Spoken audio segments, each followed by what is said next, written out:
Hey boys and girls, here's your lesson for 12-6, convert metric units of mass. You need some scratch paper, a pencil, and your workbook. Open to page 509. Here's our learning goal. You can read it with me. I can convert metric units of mass. Alrighty, we're on page 509. We're on 12-6. So let's go ahead and read our solve and share, and then you'll try it on your own. So in chemistry class, Rhonda measured 10 grams of a substance. How many milligrams is this? Solve this problem any way you choose. So try to use what we've talked about over the last couple days and solve through this problem. Okay, so we are gonna be revisiting our either kill, happy, ducks, before dad catches me, or if you wanna do King Hector died by drinking chocolate milk, you can do that too.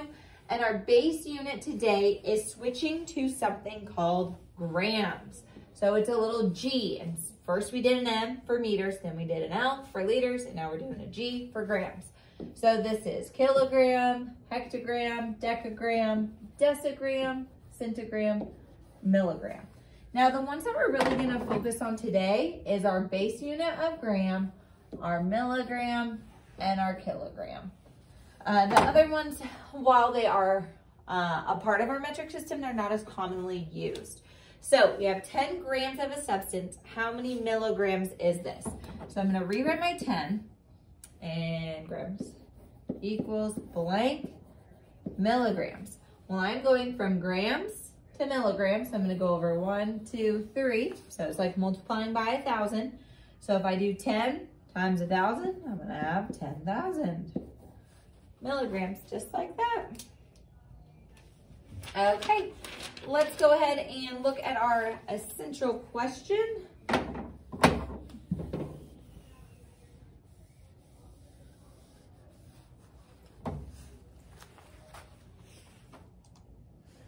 All right, so how do we convert metric units of mass? The three most commonly used units of mass are milligram, gram, and kilogram.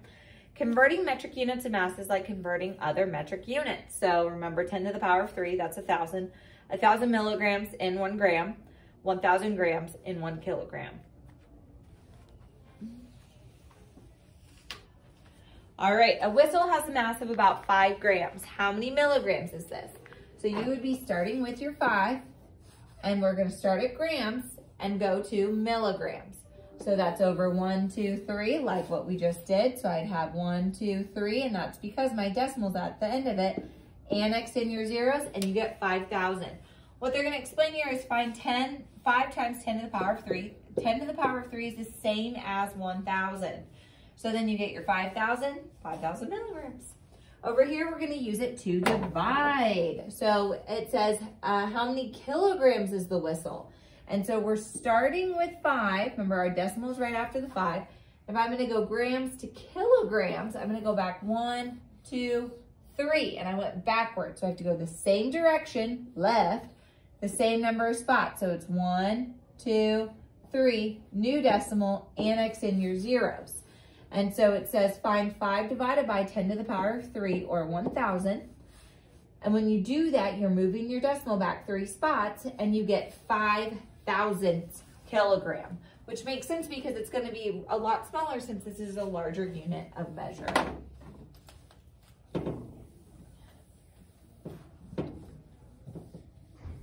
Just like to erase a little bit so it's not quite so messy.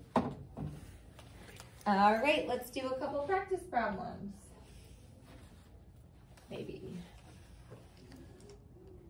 Okay.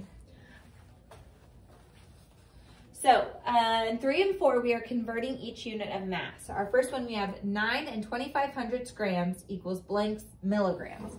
So I'm starting at grams, and I'm going to milligrams. So that would be over 1, 2, 3 loops. Remember, each one of these is times 10. So really, we're multiplying our 9 and 2,500 times 1,000. So I like to rewrite my number so I have enough space. I'm going to move 1, 2, 3, annex in my 0, and copy it over. 9250. Remember, your decimal's now at the end there. So we get 9,250 milligrams. Okay, you go ahead and try number 4, and then we'll check. Alrighty, you should have had 1900 kilograms. You went back 3. 1, 2, 3. I know it was a little squished right there. We have our 190 back 1, 2, 3. Now our decimals there. They left off that last zero because 190 thousandths or 1900s are equivalent decimals. Here we've got 5 and 6 to compare. You're going to do a greater than, less than, or equal to. Remember, you take one side, switch it to match the measurement on the other side so you can compare them equally. So we have 7,000 milligrams and 7,000 grams. What's going to be bigger? This one might be a little bit easier to do. Well, what do we know? We know grams are bigger than milligrams, and we've got that same number there. So you know this side is going to be bigger, but to convert it, if I want to go from milligrams to grams, remember I'd go back, use a different color. I'd go back 1, 2, 3. So if I went back 1, 2, 3 to convert this, this is just going to be 7 grams and 7,000 grams. Well, obviously my 7,000 grams is going to be bigger. Go ahead and try number 6 and we'll talk about it. Okay, so the first thing I'd recommend doing here is 10 to the power 2. Well, that's 10 times 10 or 100 kilograms. Remember, those are over here. Those are bigger. And then 10 to the power 4, that's 10 times 10 times 10 times 10. So we're going to have,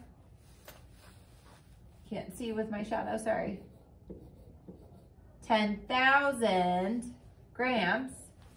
And so then I need to compare. So if I'm going to move this over 4 to get them both in grams, or I could move this back 3 to get them both in kilograms.